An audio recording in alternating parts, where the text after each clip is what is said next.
Assalamualaikum, hai Rezi di sini. Ya, saya dokter dan nanti keterangan lengkapnya kayak di video sebelumnya juga ada di bio di bawah. Ya, sekali lagi video-video ini adalah berdasarkan apa yang saya ketemu sehari-hari di tempat praktek dan saya rasa ini juga terjadi di manapun juga. Ya, dan saya nggak mau share yang terlalu berat. Udah banyak lah video yang menjelaskan apa itu serangan jantung, apa itu stroke, apa itu epilepsi, apa itu kolesterol. Saya rasa udah lebih banyak lah yang bikin video seperti itu ya. Saya mau bikin video yang simple aja, tapi informasi ini saya rasa penting. So saya mau share sama semuanya 5 orang yang seharusnya ditanya di rumah sakit dan tugas mereka apa. Simple ya, karena rumah sakit itu sebenarnya suatu institusi di mana banyak orang bekerja di situ dan masing-masing punya tugasnya spesifik. Oke, dan saya saya perhatikan aja kadang orang bertanya hal yang tepat kepada orang yang tidak. Pertanyaannya benar tapi ditanyakan kepada orang yang tidak benar, atau pertanyaannya salah tapi ditanyakan ke orang yang benar. Jadi sehingga tidak mendapatkan jawaban yang seharusnya, tidak menyelesaikan masalah dan menghambat pelayanan buat orang itu atau siapapun yang saat itu sedang ada di rumah sakit. Oke, jadi langsung aja. Situasinya nggak enak, harus ke rumah sakit. Mungkin yang lagi nonton video ini atau kerabatnya atau siapapun yang kenal harus ke rumah sakit.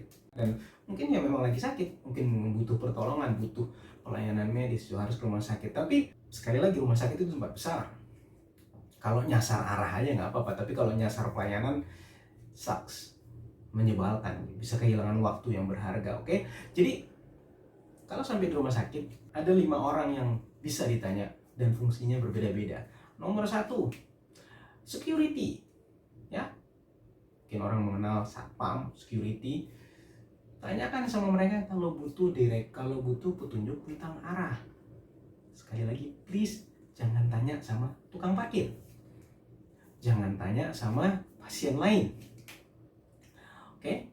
Boleh lah kalau ketemu perawat lewat boleh, tapi kalau pada saat di pintu depan ketemu security tanya, "Pak, saya mau ke gedung ini, saya mau ke ruang ini." Tanya sama security-nya. Mereka akan dengan senang hati menjawab karena memang selain menjaga keamanan dan kondusivitas tempat kerja, that's what mereka adalah lini pertamanya. Jadi nggak salah kalau ditanya sama itu. Tapi kalau tanya sama pasien kadang-kadang, "Bu, saya mau ini kemana ya?" Belum tentu dia pernah ke situ juga kan gitu loh. Oke? Nah, nanti setelah lewat security biasanya ada meja resepsionis atau meja customer service. Nah, ini orang kedua yang bisa ditanya. Nah, kalau pada mereka ini tanyakan secara umum pelayanannya itu bagaimana. Nanti habis dikit ya. Jadi maksudnya apa? Jadi sampai situ, "Pak, Bu, Mas, Mbak yang lagi duduk di situ, saya mau berobat ke dokter A. Saya harus kemana ya?" Gitu. Oke? "Oh, Ibu daftarnya di sana." Mereka yang akan kasih tahu. Dan keep it simple ya. "Saya mau berobat ke dokter ini." "Oke, ke sana, Bu. Silakan tanyakan sama orang tersebut." Oke. Jadi satu. Nah, kenapa? Karena itu tugas mereka. Oke, dan ini yang orang suka nggak tahu. Fine, bapak, ibu, siapapun kerabat yang sedang nonton video ini harus komplain. Komplainnya juga sama mereka. Mereka tugasnya di situ. Oke, misalnya saya mau komplain soal pelayanan, datangin mereka baik-baik, jelaskan kronologi masalahnya. Ya boleh, saya ngerti kalau pelayanan bisa menyebabkan kekecewaan sehingga emosi apa, oke. Tapi marah-marah di tempat pelayanan tidak menyelesaikan masalah. Ya, masalah itu bisa diselesaikan oleh orang tepat, dan customer service inilah tempat di mana Bapak Ibu bisa menyampaikan keluh kesah. Dan saya mau komplain ini pelayanannya kok lama sekali. Saya mau komplain ini kok misalnya resep saya dari tadi kok nggak keluar. Saya udah nunggu 3 jam loh ini misalnya walaupun tinggal mereka akan bisa jawab. Tapi memang butuh waktu. Jadi maksud saya kalau komplain memang ada orangnya. Boleh komplain ke dokternya juga boleh, tapi nanti kita akan sampai ke sana ya. Oke. Orang ketiga yang boleh ditanya itu adalah orang pendaftaran atau orang registrasi atau orang namanya orang front office. 3 orang ini, 3 istilah ini sebenarnya mengarah ke satu orang yang bertugas untuk melayani pendaftaran, melayani pada saat Bapak Ibu Siapapun itu datang ke rumah sakit mau daftar, saya mau berobat ke dokter ini, oke, dilayani di situ.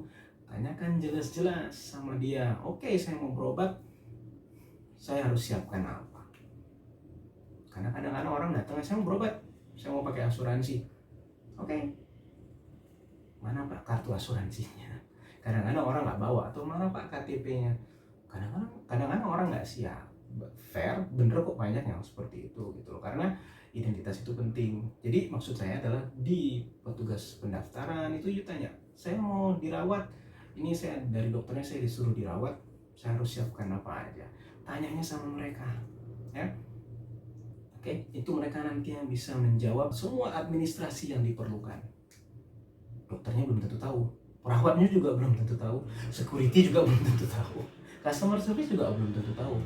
Tapi customer service-nya tahu bahwa oh tempatnya di situ gitu ya. Oke. Nah, kemudian baru kita kalau nanti sudah dilayani pendaftaran, baru kita akan masuk pelayanan medis. Nah, di pelayanan medis ini sebenarnya ada bagian keperawatan dan ada bagian medis. Nah, orang keempat yang bisa ditanya yang pada saat itu adalah perawat. Perawat itu ada bapak dan ada ibu perawat. Tanyakanlah sama mereka kondisi medis umumnya, misalnya suhu saya berapa ya mbak tadi, atau tensi saya tadi berapa ya mbak gitu. Terus misalnya lagi dirawat, ya so sorry kondisinya nggak enak, bapak ibu harus dirawat, tanyakan ini dapat obat, saya mau kasih obat ya bu, obat apa ya namanya, tanyakan sama mereka, mereka harus tahu. Itu termasuk dalam sistem integrasi rumah sakit bahwa semua harus jelas, dan pasien siapapun keluarganya yang berhak boleh bertanya, itu obat apa ya, itunya saya dikasih apa ya, ini makanan apa ya, silakan tanyakan itu sama perawatnya. Oke, kalau nanti perawatnya tidak bisa jawab, baru tanyakan sama orang kelima. Orang kelima adalah dokter, orang medis yang bertanggung jawab sama kondisi kesehatan langsung. Dokter juga di rumah sakit ada dua loh, ada dokter umum dan ada dokter spesialisnya. Kalau emergensi misalnya kok sesak, tanyakan dulu sama dokter umumnya, karena mereka dokter jaga ruangan itu yang standby, dokter UGD itu yang standby gitu loh. Oke, ini kenapa ya? Nah, boleh tanyakan aja, nggak masalah.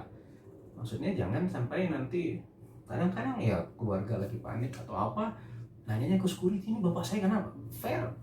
Atau tanya ke pendaftar, ini kenapa ya kira-kira di meja pendaftaran, ini kenapa ya kok begini, kondisinya kenapa sesak, ya mereka nggak bisa jawab gitu loh. Oke, tapi kalau ditanya ke dokternya dia akan jawab.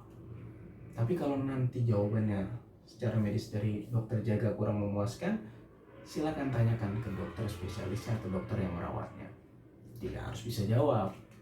Oke, jadi jangan salah, jangan nanti so sorry banyak banget kejadiannya nanyanya ke sama lama lagi duduk nunggu pasien nunggu dokternya, sama-sama nanya, bapak saya sesek kenapa ya, aduh, belum tentu kasusnya sama dan belum tentu ngerti juga kan yang ditanya di sebelah. Jadi pertanyaannya tepat mungkin, kayak tanyakan sama kadang-kadang udah keluar saya harus daftar besok, nanyanya ke security, pak berkas saya ini udah bener belum ya, security juga kan nggak tahu, dan bapak ibu menghabiskan waktu untuk menanyakan hal yang benar bukan kepada orang yang tepat. Oke, ya semoga ini bisa membantu, semoga pelayanannya di rumah sakit menjadi lebih nyaman. Kalau ada komentar atau pertanyaan boleh di bagian komen. Kita ketemu lagi di video selanjutnya ya. Assalamualaikum.